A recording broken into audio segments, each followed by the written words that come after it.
Captain Jake Morrison stood on the bridge of the horizon's edge, watching the distant flashes of light that marked another battle in the endless war.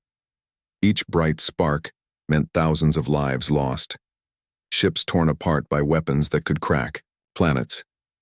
He had been watching this war for 3 years now, and it only got worse. "Captain, we're getting massive energy readings from the Helios sector," said Lieutenant Amy Carter from her science station.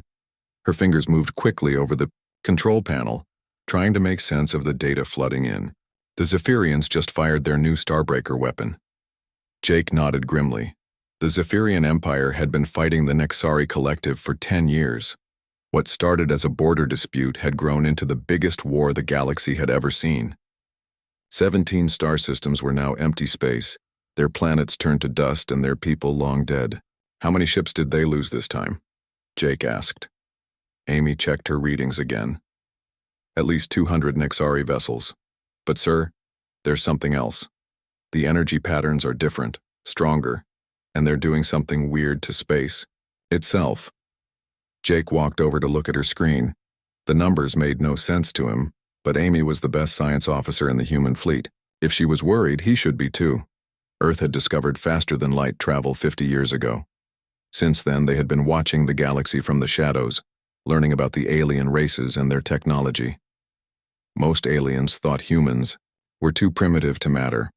That was exactly what Earth wanted them to think. "Send a message to Admiral Phillips," Jake ordered. "Tell her we need Dr. Hayes out here. Something about these weapons isn't right." The communication officer, Lieutenant Ben Davis, started sending the coded message back to Earth. It would take 3 days for Dr. Peter Hayes to arrive with his research ship, but Jake had a feeling they would need his expertise.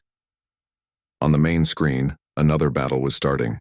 The Zephyrian ships looked like golden arrows, sleek and fast. Their weapons shot beams of pure energy that could melt through any armor.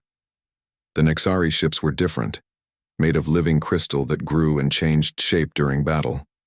Their weapons fired bursts of force that could tear apart the fabric of space itself. "Captain," Amy said, her voice tight with worry. "I'm reading dimensional distortions around the battle zone. Small ones, but they're there." Jake felt a chill run down his spine. Dimensional distortions meant problems with the basic structure of reality.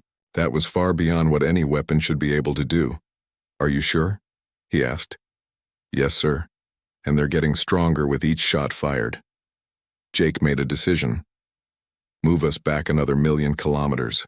I don't want to be anywhere near those distortions." The Horizon's Edge was one of Earth's newest ships designed for long-range observation.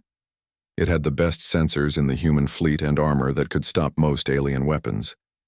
But if space itself was breaking down, armor wouldn't help. 3 days later, Dr. Hayes arrived aboard the research vessel Deep Horizon. Peter Hayes was 60 years old, with gray hair and tired eyes. He had spent his whole life studying how the universe worked, and Jake had never seen him look scared before. Today, he looked terrified. "Show me the readings," Hayes said as soon as he stepped onto Jake's bridge. Amy brought up all the data they had collected: energy patterns, dimensional measurements, gravitational fluctuations. Hayes studied it all, his face getting paler with each screen. "My God," he whispered. "They have no idea what they're doing." "What do you mean?" Jake asked. Hayes pointed to the dimensional readings.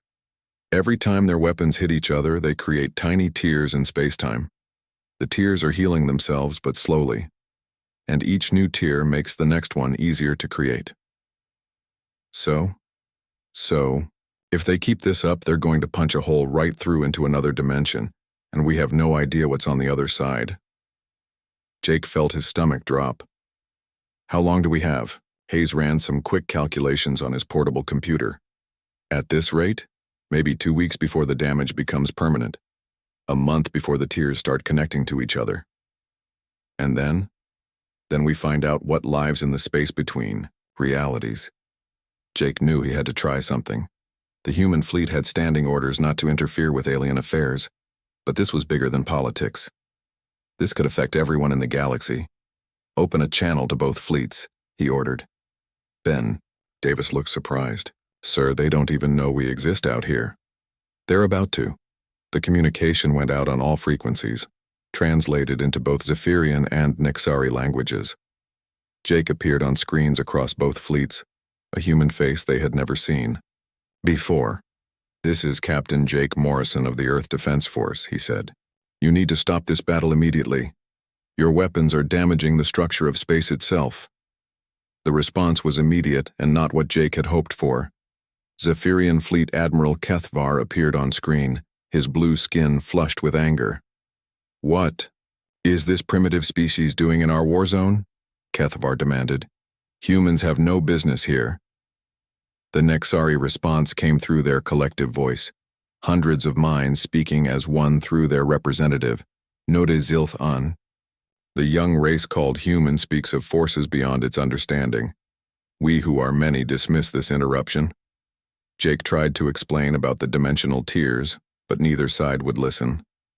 To them, humans were just another young race that had barely learned to travel between stars. What could they possibly know about weapons and forces that the great powers had been perfecting for thousands of years? "You're making a mistake," Jake said. "We've been watching this war. We know what your weapons are doing to space-time." "Impossible," Kethvar said. "Our scientists are the finest in the galaxy. If there was a problem, we would know." "Your knowledge small," Zilthan agreed. "We consciousness vast have calculated all possibilities. No danger exists." The communication channels closed. Both fleets went back to their preparations for the next battle, ignoring the human warnings completely. Jake slammed his fist on the command console. "Stubborn idiots. They're going to get everyone killed." "What do we do now?" Amy asked. Jake looked at the tactical display showing both alien fleets moving into position for another massive battle. In 6 hours, they would fire their biggest weapons at each other. Dr. Hayes had calculated that this next battle might be the one to create a permanent tear in reality. "Send an emergency message to Earth," Jake said. "Tell Admiral Phillips we need every ship she can spare. And tell President Grant that we're about to make first contact whether the aliens want it or not." "Sir? If they won't listen to one human ship, maybe they'll listen to our entire fleet." Jake turned back to the main screen, watching the alien fleets prepare for battle. Somewhere in the darkness between dimensions, he had the feeling that something was watching back, waiting for the barriers to break down completely. The war that was supposed to end with one side's victory might end with everyone's destruction instead. The emergency council meeting on Earth lasted 12 hours. President Lisa Grant sat at the head of the table, looking at reports from across the galaxy. The war between the Zephyrians and Nexari was getting worse every day, and now her scientists were telling her it might destroy reality itself. "How certain are we about this dimensional threat?" President Grant asked Dr. Hayes, who had returned to Earth to brief the leadership in person. "Completely certain, Madam President," Hayes replied. "I've run the calculations 50 times. Each battle creates more tiers in space-time. The damage is adding up faster than the universe can repair itself." Admiral Kate Phillips, head of Earth's Space Forces, leaned forward. "And they won't listen to warnings from a single ship? They think we're too primitive to understand their technology," Hayes said. "Both sides have been fighting for thousands of years. To them, we just learned to fly between stars yesterday."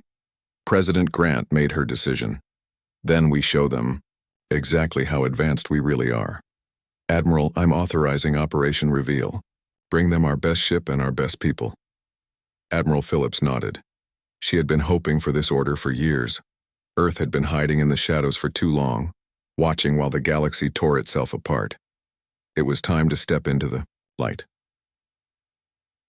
2 days later, the Terra's voice emerged from hyperspace at the edge of the Chronos system. It was unlike any ship the galaxy had ever seen. Where alien vessels were built for war or beauty, the human ship was built for one purpose: to survive anything the universe could throw at it. Commander Dan Brooks stood on the bridge, watching. The largest fleet battle in galactic history prepared to begin. Both alien forces had gathered their remaining ships here for one final fight. Over 3,000 Zephyrian vessels faced 4,000 Nexari ships. The winner would control half the galaxy. "Sir, we're being scanned by both fleets," reported Lieutenant Carol White from the sensor station. "They don't know what to make of us." Brooks smiled grimly. "Good. open a channel to both fleet commanders. It's time they learned who they're really dealing with. The first shock came when the human fleet decloaked. 50 ships appeared around the Terra's voice, ships that had been invisible to the most advanced sensors in the galaxy. The alien fleets went into immediate alert, weapons charging and shields powering up. "This is Commander Dan Brooks of the Earth Defense Force," Brooks announced on all frequencies. "We need to talk." Fleet Admiral Cathvar of the Zephyrians appeared. On screen first, his blue face twisted with anger. "More humans? How dare you enter our battle zone with a fleet?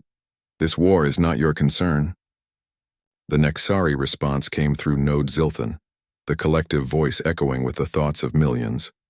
"Human fleet appears from nowhere. Stealth technology unknown to us. How is this possible?" "We've been watching you for 50 years, Brooks said calmly. "We know about your war, we know about your weapons, and we know you're about to destroy everything." "Impossible," Kethavar snapped. "Our sensors would have detected any fleet." Brooks turned to his communications officer. "Show them." The main screen filled with images from the past decade. Human ships observing battles from just outside sensor range, recording the development of new weapons, tracking fleet movements across the galaxy. The aliens watched in stunned silence as they realized they had been under observation for years. "You have been spying on us," Zilthan said, the collective voice heavy with shock. "We've been learning," Brooks corrected, "and what we learned is that you're all heading for disaster." Dr. Susan Clark, Earth's leading expert on alien biology and physics, stepped forward. She had spent 20 years studying alien technology from the shadows. Now she was about to reveal everything. "Your weapons are tearing holes in reality," she said, bringing up holographic displays that showed the dimensional damage. "Every time a Zephyrian starbreaker hits a Nexari reality cannon, the energy creates tears in space-time." The mathematical proofs filled the air between the ships. Even the most advanced alien scientists could not argue with the numbers. The higher evidence was clear and undeniable. "These small tears are connecting to each other," Dr. Clark continued. "In 6 hours, when you fire your biggest weapons, the damage will become permanent. You'll create a gateway to another dimension." "Even if this is true," Kethvar said, though his voice had lost some of its anger, "our war cannot stop. Too much has been lost. Too many have died." "We agree with Zephyrian leader," Zilthan said. "War must continue until victory achieved. Cannot stop now." Brooks had expected this. Both sides had invested everything in this final battle. Neither could back down without losing face in front of the entire galaxy. "Then let us show you what's on the other side of those tears," Brooks said. He nodded to his science officer, Lieutenant Mark Johnson. Johnson activated a probe that had been specially designed for this moment. It slipped through one of the smaller, dimensional tiers that had already formed near the battle zone. For 30 seconds, the probe transmitted data back to the human ship. Then the signal cut off completely. The images it had sent back made everyone on all 3 fleets go silent. Darkness. Not the darkness of empty space, but something far worse. A hungry darkness that moved and reached toward the probe before destroying. "And what was that?" Kethvar whispered. "We call them void dwellers," Dr. Clark said. "Beings that exist in the space between realities. They consume matter, energy, even the laws of physics themselves. And they're pressing against the barriers, waiting for you to weaken them enough to break through." The alien fleet commanders studied the data. Their own scientists confirmed what the humans had shown them. The dimensional tiers were real. The threat was real. But neither side was willing to stop. "This could be a trick," Kethavar said. "The humans could be working with the Nexari." "Human deception possible," Zilthan agreed. "Cannot trust new species with unknown motives." Brooks felt frustration building in his chest. They had shown the aliens proof, mathematical evidence, even recordings of the things waiting in the void between dimensions. But fear and pride were stronger than logic. "You're making the biggest mistake in galactic history," Brooks said. "This war won't end with your victory. It will end with everyone's extinction." Both alien commanders cut their communication channels. Their fleets began moving into final battle positions, weapons charging for the largest exchange of fire in galactic history. Colonel Mike Turner, commanding the human escort fleet, moved his ships to a safe distance. "Sir, should we try to stop them?" Brooks looked at the tactical display. 6,000 alien warships against 50 human vessels. Even with their advanced technology, the humans couldn't stop a battle this size. "No," Brooks said quietly. "We tried to warn them. Now we can only hope we're strong enough to deal with what comes next." On the main screen, both alien fleets finished their preparations. Weapons that could destroy planets powered up to full charge. The space around them began to shimmer as reality itself prepared to break. "All ships, maximum shields," Brooks ordered, "and prepare the reality anchors.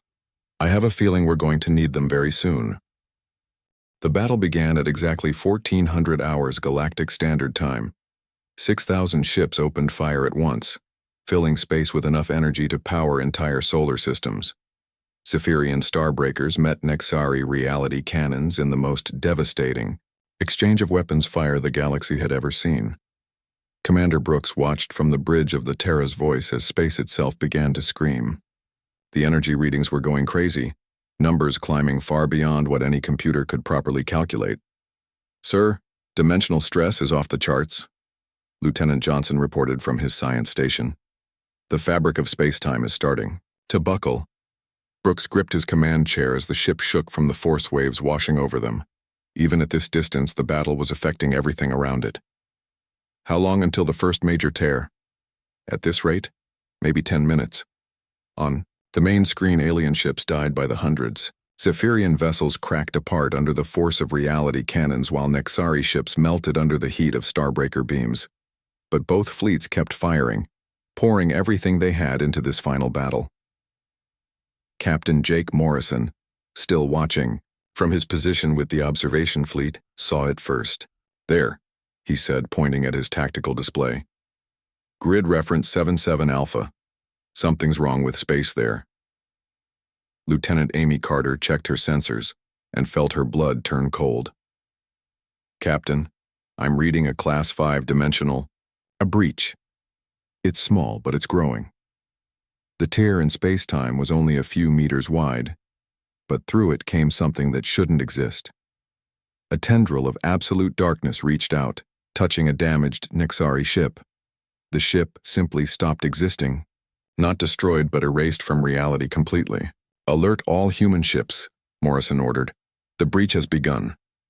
More tiers started opening across the battle zone. Each explosion of weapons fire weakened the barriers between dimensions a little more, and through each tier came more of the darkness, more of the hunger that existed in the void between realities. The first void dweller came through the largest tear 5 minutes later. It was impossible to look at directly, a thing that bent light around itself and made the human mind hurt just to perceive it. Where it moved, the laws of physics simply stopped working. Gravity reversed direction. Time moved backward. Matter turned into energy, and energy turned into something that had no name. "My God," Dr. Hayes whispered from his research ship. "They're not just from another dimension, they're from before dimensions existed at all." The alien fleets finally realized something was terribly wrong when their ships started disappearing. Not exploding or breaking apart, just ceasing to exist as the void dwellers touched them. Weapons that could crack planets had no effect on beings that existed outside the normal rules of reality. Fleet Admiral Kethvar appeared on emergency channels, his voice filled with panic. "What are these things? Our weapons can't touch them." Node. Zilthon's collective voice was fracturing as the shared consciousness tried to process something beyond understanding. "Entities unknown consume our ships. Reality breaking down. Cannot comprehend." Commander Brooks opened a channel to both fleets. "This is what we tried to warn you about.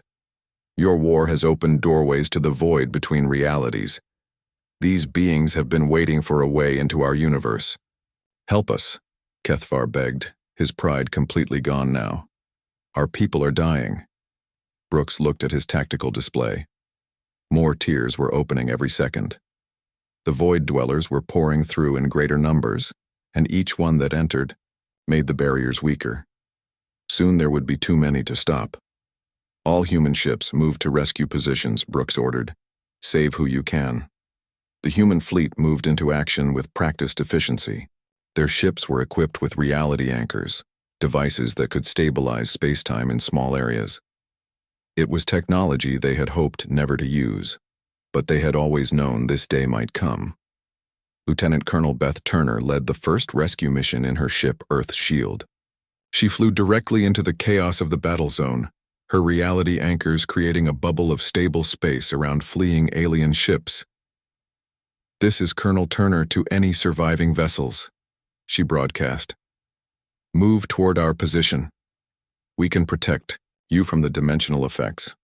Hundreds of alien ships, both Zephyrian and Nixari, fled toward the human rescue fleet. Ships that had been trying to kill each other minutes before now flew side by side, united by their fear of something far worse than each other. But the Void Dwellers were learning. The first ones through had been confused by the sudden transition into a reality with physical laws. Now more came through and they were adapting. They began to take shapes that could function in normal space, becoming dark copies of the ships they had consumed. Captain Morrison found himself facing one of these shadow ships. It looked like his own vessel, but made of living darkness that hurt to see. When it fired its weapons, they tore holes in space itself. "Evasive maneuvers," Morrison ordered, but there was nowhere to run. The shadow ship's weapons didn't follow normal physics. They curved through space, passing through his shields like they weren't there. The horizon's edge shook as something that wasn't quite energy and wasn't quite matter tore through its hull. Systems failed across the ship as the Void Dwellers' touch unraveled the basic forces that held atoms together. "Hull breach on decks 4 through 7, Amy Carter reported.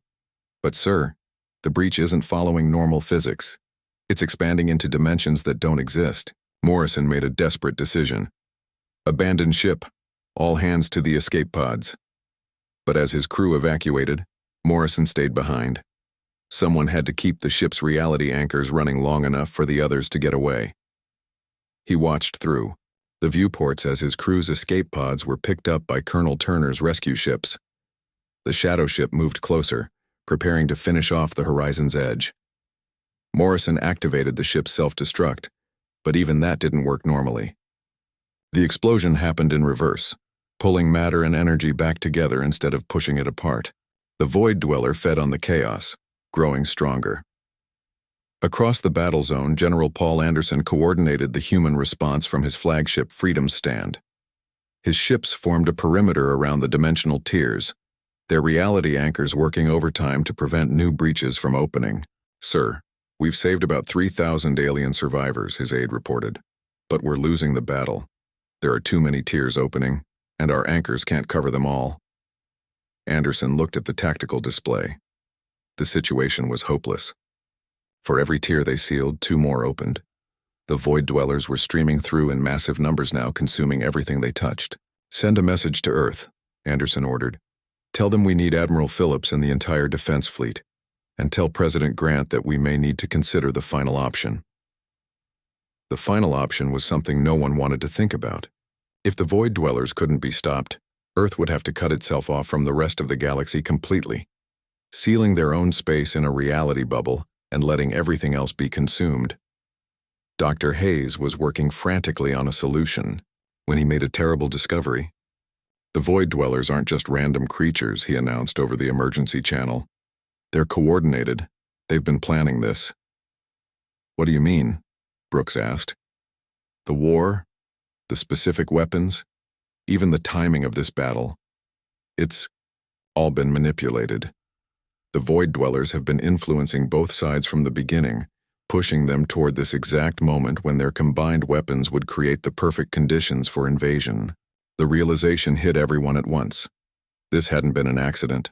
The galaxy's greatest war had been orchestrated by beings from outside reality itself, creatures that existed by consuming the fundamental forces that made existence possible. And now they were here, and they were hungry. Admiral Kate Phillips arrived with the full Earth Defense Fleet just as the situation reached its worst point. 150 human ships dropped out of hyperspace, each one carrying technology that the galaxy had never seen before. These weren't exploration vessels or research ships. These were warships built for one purpose: to fight things that shouldn't exist. "This is Admiral Phillips to all human vessels," she announced. "Execute Protocol 0. Full reality warfare authorized, Commander." Brooks felt relief wash over him as he saw the reinforcements arrive. But his relief turned to shock when he realized what Phillips had just ordered. Protocol 0 was the plan humanity hoped they would never need to use. "Sir," Lieutenant Johnson said from his station, "Admiral Phillips is requesting all surviving data on the Void Dwellers. She's also asking for volunteer crews for a suicide mission." Brooks knew what that meant. Someone would have to go into the Void Realm itself to seal the dimensional tiers from the inside. It was a one-way trip into a place where the laws of physics didn't work and human minds couldn't survive for long. President Lisa Grant appeared on a secure channel from Earth. Her face was grim, but determined. "Commander Brooks, it's time to tell the galaxy who we really are." "Madam President, humanity isn't native to this universe," Grant said. "Our ancestors fled here from a reality that was consumed by the Void Dwellers 3,000 years ago. We've been hiding, watching, waiting for this day to come again." The revelation sent shockwaves through the human fleet. Even most of Earth's military didn't know their true origin. They had been told they were explorers and observers. Now they learned they were refugees from a cosmic disaster. "Our ancestors brought knowledge with them," Grant continued. "Knowledge of how to fight beings that exist outside normal space and time. Every human ship carries weapons designed to harm creatures that shouldn't be able to be harmed. Every human soldier has been trained for this war without knowing it." Admiral Phillips took command of the situation. Her ships formed a battle line around the largest dimensional tiers, their reality anchors working to stabilize space. But these weren't just defensive devices anymore. The Admiral activated their offensive mode. "All ships, begin reality bombardment," Phillips ordered. The human weapons were unlike anything the galaxy had ever seen. Instead of firing energy or matter, they fired pure law of physics, beams of organized reality that forced the Void Dwellers to obey rules they had never encountered before. Where the beams hit, the shadow creatures screamed in frequencies that made stars tremble. Colonel Turner led her squadron directly into the heart of the dimensional storm. Her ship's reality generators were pushed beyond their safe limits, creating a bubble of stable space in the middle of chaos. Inside that bubble, human marines fought hand-to-hand with creatures made of living darkness. "The reality weapons are working," Turner reported, "but there are too many of them. For every one we destroy, 3 more come through." Dr. Hayes had been working frantically since the battle began. Now he announced his discovery over the emergency channel. "I've found the source. There's a master portal hidden behind the smaller tiers. If we can seal that one, all the others will close automatically." "Where is it?" Admiral Phillips asked. "Inside their realm. Someone has to go through one of the tiers and find it from the other side." Everyone knew what that meant. The Void Realm was a place where human minds broke down, where time moved in circles, and where the simple act of existing required constant effort. Anyone who went there would die, either from the Void Dwellers or from their own thoughts unraveling. "Commander," Brooks stepped forward. "I'll lead the mission." "Dan, no," Admiral Phillips said. "You're too valuable here." "With respect, Admiral, this is what I trained for my whole life, even if I didn't know it." Brooks gathered a volunteer crew from across the fleet, 25 men and women who knew they would never come home. They equipped their ship, the Last Hope, with every reality anchor and dimensional stabilizer the fleet could spare. As they prepared to enter the Void Realm, the battle around them intensified. The Void Dwellers had learned to mimic human technology, creating shadow versions of reality anchors that spread chaos instead of order. Human ships fought desperate battles against enemies that could ignore damage and phase through solid matter. Captain Morrison's replacement, Captain Linda Ross, led a squadron of rescue ships through the battle zone. They were saving everyone they could, human and alien alike. The war between the Zephyrians and Nexari was forgotten now. Everyone was fighting for the same thing, the right to exist. "This is Captain Ross to all survivors," she broadcast. "Fall back to the human perimeter. We'll protect you as long as we can." Thousands of alien ships clustered around the human fleet. Fleet Admiral Kethvar and Node Zilthan worked together for the first time, combining their remaining forces to help the humans hold the line. "Human fleet protects all," Zilthan said through the collective voice. "We consciousness vast acknowledge debt. Human species greater than we understood. Your people are dying for us," Kethvar added. "The galaxy will remember this sacrifice." But words couldn't change the mathematics of the situation. The Void Dwellers were winning. Each minute brought more of them through the tiers, and the EIT human fleet was running out of ships and energy to power their reality anchors.